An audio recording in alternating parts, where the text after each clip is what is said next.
Hello mga Kalingap, for today's video mga Kalingap, mag-update tayo sa Pranjoy. No? Ito yung vlog ni Kalingap Rain at Kalingap Gigi sa Kalingap Tahanan na in-interview nila si Nanay Imelda tungkol sa Pranjoy at sa mga issue na nangyari noon. No?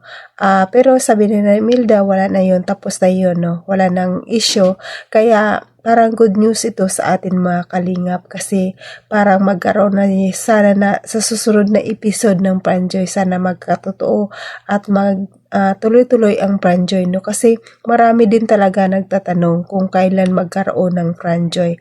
Ito na yata ang sagot ng mga karamihan, no? Ang sabi nila Imelda, okay lang naman na matuloy ang Pranjoy, kaya abangan natin mga Kalingap sa susunod mga araw, basta magkaroon, sabi ni Imelda, wala naman problema sa kanya ang Pranjoy, no? Wala naman siya nakitang masama kay Fran, mabait naman si Fran, no? Pero hindi pa niya nakita sa personal, pero siguro tong vlog na ito magkaroon na magkita-kita sila, no? Tapos para magkasama sila sa vlog, no? Sana magkatotoo talaga.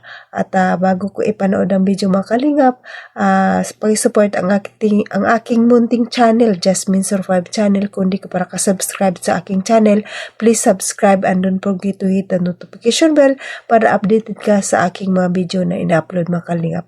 At ito pa mga Kalingap, huwag natin pasawaan.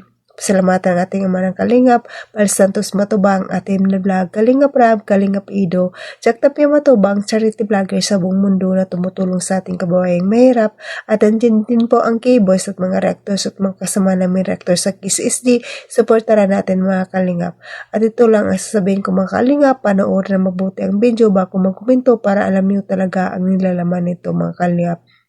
At ito po mga Kalingap, bago tayo mag-umpisa at manood, batiin ko muna kayo ng magandang araw, magandang gabi kung saan sulok ng mundo tayo, Mapamindanao, Mapaluzon, Mapabisayas, Pa-OFW. Sana magiging masaya kayo sa araw na ito. Let's go na mga Kalingap, panoorin natin itong video na ito. Tara, let's go, samahan niyo ako. 1, 2, 3, go! Naman, sama-sama kami mag-iina. Ayun, yun po mahalaga. Yun ang pinakang magkakasama kami mag-iina. At sa mga issue na man, hindi kami nag-iintindi niyan. Basta masaya kami mag-iina pag magkakasama kami. Ayun, yun ang mahalaga doon. Yun ang mahalaga po talaga sa Pasko and then sa bagong taon po. Nag-uusap naman kami mag-ina. Hindi na namin inano. Tama po. Kamusta po si Joy bilang isang anak? Ay, okay naman. Okay naman po. Lagi naman bumisita wala naman naman po dito. siyang pagbabago simula't-simula na hanggang ngayon. Yung talagang yung respeto niya bilang isang ina, hindi pa rin niya inaalis hanggang ngayon. At ganun din naman ako. Kung ano man yung maging desisyon niya, nire-respeto ko din siya. Ayun. Yun yung mahalaga doon.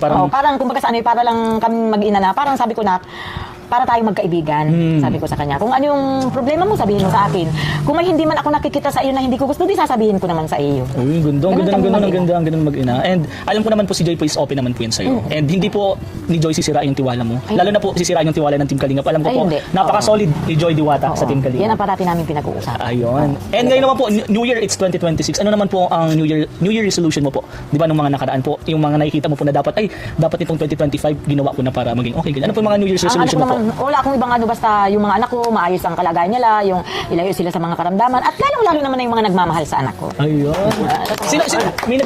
Speaking of siyempre, ang Kalingap. Ayun, tama. Ang Kalingap. Una-una na sila Kuya Bal, si Kalingap Rap, Ate Edna, si Jack. May alam pa rin po kami yung nagmamahal kay Joy. Pero yun po, alam ko naman na, yun si Kalingap Rap, di ba po? Kami, mga kuya po niya, nagmamahal. Nagmamahal kay Joy. Ay, kung ano naman, para sa akin naman, di mo pa ako diretsahin. Ay, ang sa akin naman, kung bukod kay Kalingap Rap, kay Kuya Bal, kay Ate Edna, kay Ate Jack niya, kung may iba pang nagmamahal sa anak ko, wala man akong magagawa. Anak ko naman yung Ay, ito na po.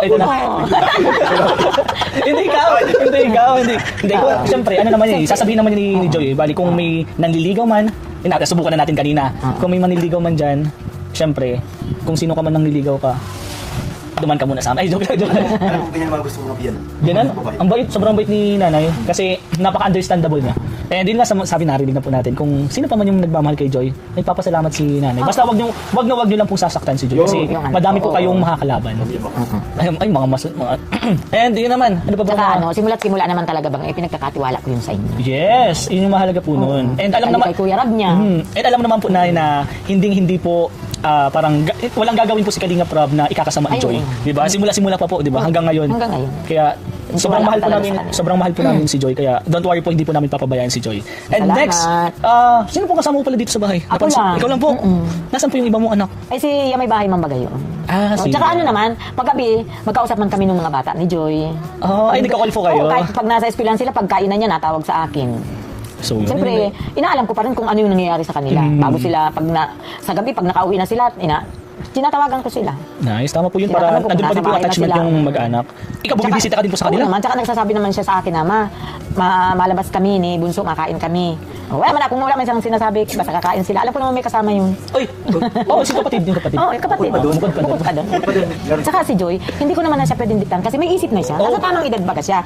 Nay, matalino si Pero Joy. hindi kumo nasa tamang edad na yung anak ko, hindi ko na siya pwedeng pakialaman. Oo, tama po yun. Anak mo po yun Andun pa rin ako, Oo. hanggat siya'y walang pamilya. May guidance pa din. Galing ni nanay.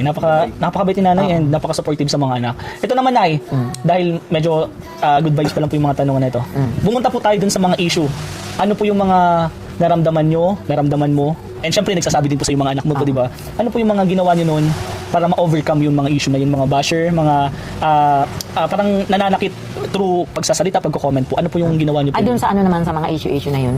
Oo, totoo na nasaktan ako noon. Pero nagkausap man kami ni Joy. Pero sabi ko naman sa anak, hayaan mo na lang anak ko, basta alam ko ang ginagawa mo. May isip ka anak, alam mo na yung tama at mali. Galing. Yun naman ano ko sa kanya. Tiwala talaga, yung tiwala ang hindi namin inaalis sa aming mag-iina. Tama, ang galing. Tiwala po talaga yung pinaka-best. And ano masasabi mo naman sa mga mga basher po? Sa Na mga gumagawa ng issue. Ay, sa kanila man, ay nagpapasalamat din ako sa kanila kasi kahit ganun ang ginagawa nila sa anak ko, naging parte pa rin sila ng buhay ng anak ko. O, di ba? Galing sa mga basher. Nagpapasalamat po sa inyo sila. Oo, kasi naging parte kayo ng buhay ng anak ko. And syempre, Salamat isa din sa po, inyo. sa tingin ko na, sila din po yung naging dahilan kung bakit po naging matatag kayo. Oo. Naging mas matibay po yung pagmamahalin, pagsasamahan nyo. pagsasamahan Kaya namin. thank you so much sa mga basher. And Lalong-lalo na sa Kalingap. ayun, Oo, diba? thank you so much po sa halin. Dahil ayoko na din po ano yung mga issue na yun, pero nakakausap ko naman po yung mga anak mo po na okay naman po kayo. Okay naman. Yun po yung mahalaga doon. And gusto lang din po namin malaman na kung okay po kayo dito. Ay, okay May naman. mga pangangailangan po ba kayo dito? Wala Or naman. problema? Okay lang. Ayun po yung mahalaga talaga. Bago natin tapusin ay, madaming nagtatanong, madami din ako nakikita, comments, pa mga nagsasabi sa akin na mga sponsor. Related po. Kinaka pa lang bigla. Related po kasi ano naman si nanay, okay, open naman si nanay. So okay lang itong itanong. Related po, nay, sa Franjoy. Franjoy, ano pong masasabi mo po, nay? Sa Franjoy naman, wala naman akong masabi. Basta ang ano ko pa lang din, yung decision ni Kalinga Prab, decision pa rin naman. Wala naman. Tsaka, kung gusto ng anak ko, wala man akong magagawa. Kasi respeto ko rin naman yung anak ko, kung anong ano ng anak ko. Respetuhan kaming mag-ina. Oh, galing. Pero ibig sabihin po na okay lang po sa iyo ang Franjoy. Ay, okay naman. Okay Okay naman kasi wala namang yung ano naman, yung bata naman, wala man siyang ipinakitang masama sa akin. Oo. Ay, Ano wala ba po. yan? Yung bata, wala daw pinakita masama. Si Fran, wala naman siyang ipinakitang masama sa akin para... O, sino ba? Paano ba gayon? Tama po, Fran. Tama po. Oo. Nakita mo na po si Fran? Ha? Nakita mo na po? Hindi pa. Naano lang siya, nag-message siya sa akin nung bagong taon. May bulong si nanay. Pero ayun, malay mo po soon, di ba? Malay mo po soon. Pero itong last na tanong dahil sa Franjoy. Once po, if magkaroon po ng next episode, okay lang po ba sa'yo? And willing ka po bang makasama dun sa vlog na yun? Sino si... Yung Franjoy po, magkasunod po na...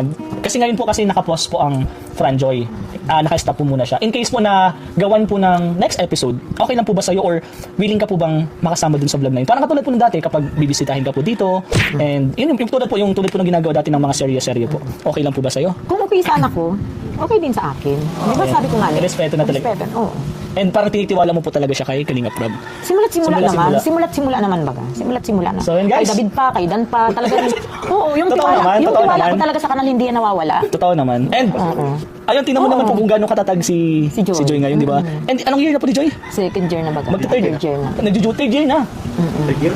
Di magka-third year. Oo, Magti-third magti-third year. year pala. Ayun guys, tingnan niyo po kung gaano katatag si Joy. And ayun, regarding sa Franjoy, kayo na lang pong bahala kung ano mga gusto niyo pong sabihin. Pero kay nanay, kay Joy, and sa family po nila, na may tiwala po sila sa isa't isa. Kung ano po yung gusto nung anak niya, anong gusto po ni mama, respeto po sa bawat isa. And respeto po sa Kalingap. Noon lang, ito lang, ano ko. Nung una lang talaga na pumunta dito si Kalinga Prab, parang tumutol ako kasi parang sariwa pa yung nangyari sa akin. Understandable po yun, Nay. Oo, kasi may nangyari kasi nun sa amin. Kaya parang sabi ko, wag muna, sabi ko. Pero sa ngayon, matagal naman na bagay yun. Okay. Parang kalimutan na rin. Oo. Madami na din po kasi nangyari. Pero thank you so much po, Nay, sa pagpasok mo po sa amin dito sa bahay niyo and pagpaunlad. So, ayan mga kalingap, napanood nyo naman ang video, no? Ayan, no? Ang bulong ni Nanay Imelda kay Fran na nag-text sa kanya, binabati siya ng Pasko, no? Napakabait din na Fran, kaya sabi niya, wala naman siya nakitang masama kay Fran na bakit hindi ituloy ang Franjoy. Noon lang daw yun kasi siyempre sariwa pag yung nangyari. Pero kalimutan na natin yun. Dito na tayo sa bago. Sa Franjoy na tayo magtutok, no? Kasi nakaraan na yun. Sabi nga na Imelda, wala na yun kasi matagal na yun. Tungkol sa mga issue, wala naman siyang sinasabi, no? Basta maganda lang ka na Imelda kasi loyal sa Kalingap, no? Pinagkatiwala niya talaga si Joy kay Kalingap para kahit noon pa naman niya sinasabi talaga na si Kalingap Rab na lang ang bahala at si Kalingap Rab lang naman ang magdesisyon kung matuloy ang Franjoy. Pues sabi, magkaroon na yata ng susunod na episode na kaka-excited naman to kan mga Kalingap baka sa bahay nila kasama na si Fran sa bahay ni Joy, no? Maganda itong mga Kalingap, abangan natin baka magkaroon ng Franjoy. Excited na tong mga Franjoy sa bulong na ito. Pero bago tayo magtapos, pakimaraton naman ang channel ni Kalingap para patuloy natin i-marathon ang kanilang mga channel para tuloy-tuloy po ang ating mga love team, no? Ituloy marathon natin palagi at marathon din natin kay Kuya Bal, kay atin na i-marathon din natin mga Kalingap para mas marami pa silang matulungan na pabahay sa ating mga kababayang mahirap at nandiyan din po ang mga silent viewers natin na nagsusubaybay at nanonood sa ating mga video. Maraming salamat. Andyan din po ang Love Team supporters. Maraming salamat sa inyo sa pagpapanood ng aking mga video palagi. At sponsor natin, maraming salamat. Big sponsor natin, nandyan lagi na tumutulong sa Kalingap, no? At hanggang dito na lang mga Kalingap. Sana supportaran nyo rin ang aking channel, no? At sa mga kapwa kong OFW, mag-ingat tayo kung saan man tayo naroroon ngayon. God bless at all at God bless mga Kalingap. Bye-bye!